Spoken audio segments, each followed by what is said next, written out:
prinsip saya bekerja itu, apapun yang saya lakukan itu bukan didasari saya ingin dihargai, ingin mendapat prestasi ataupun pujian, tetapi apa yang saya lakukan itu saya coba uraikan permasalahan-permasalahan yang ada, walaupun pada akhirnya apa yang saya lakukan ini diapresiasi, yaitu bonus.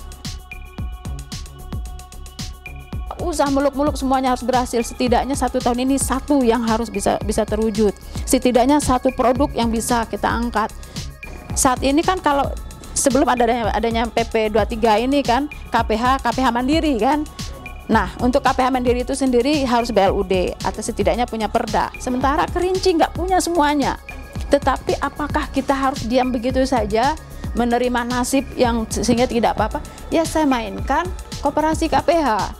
Artinya saya pilih jalan mana yang bisa saya aman, saya tidak tersangkut hukum, saya pilih jalan yang aman, yaitu kita bentuk koperasi KPH. Sehingga arus barang yang lewat di KPH itu adalah melalui koperasi KPH.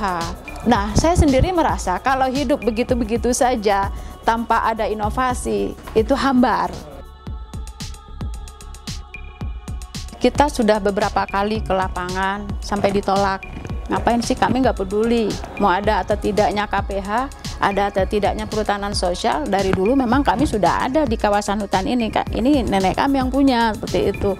Saya coba ajak teman-teman yang bakti rimbawan di sini, ayo kita coba temuin ibu-ibunya aja. Itu tidak mungkin langsung ya, ini tentunya bertahap, berproses. Saya yakin mereka akan cerita dengan suaminya di rumah. Nah, saya yakin akan tercipta bahasa bantal. Sebelum tidur, ibu-ibu pasti cerita sama suaminya. Pasti cerita, tadi kami kedatangan KPH, Ibu Neneng dan rekan-rekan menyampaikan ini. Saya yakin itu akan terjadi. Kita berpikir perambahan hutan itu diselesaikan oleh Polhut ya. Tetapi ternyata ibu-ibu juga punya pengaruh yang besar terhadap penyelesaian masalah perambahan hutan. Jadi saya punya informan yang cukup bagus di lapangan. Ya, informannya ibu-ibu. Di saat ada yang masuk mulai melakukan, ada yang kontak, Bu Neneng, saya melihat Bapak itu ke situ, Ibu cepet turun. Ini kan informasi yang sangat berpengaruh, yang sangat penting. Nah, baru saya turunkan tim cek kebenarannya seperti itu. Hutan adat Lempur, Lekuk 50 Tumbi, kemudian yang di Hiang, Nenek Limo Hiang, dan Keluru, kan 3 hutan adat ini. Dan ternyata di Kerinci ini memang hutan adat itu di setiap desa itu ada, namanya mana Imbo, yang mereka anggap tidak boleh diapa-apakan, tidak harus kawasan hutan. Bahkan Imbo larangan yang mereka jadikan ini mereka hulu airnya seperti itu. Nah, inilah yang merupakan cikal bakal hutan adat. Saya minta kita sosialisasi, kalau memang ada lokasi seperti itu, ayo kita bantu, kita usulkan. Dan mereka ke sini, kita coba bantukan, buatkan suratnya dan sebagainya.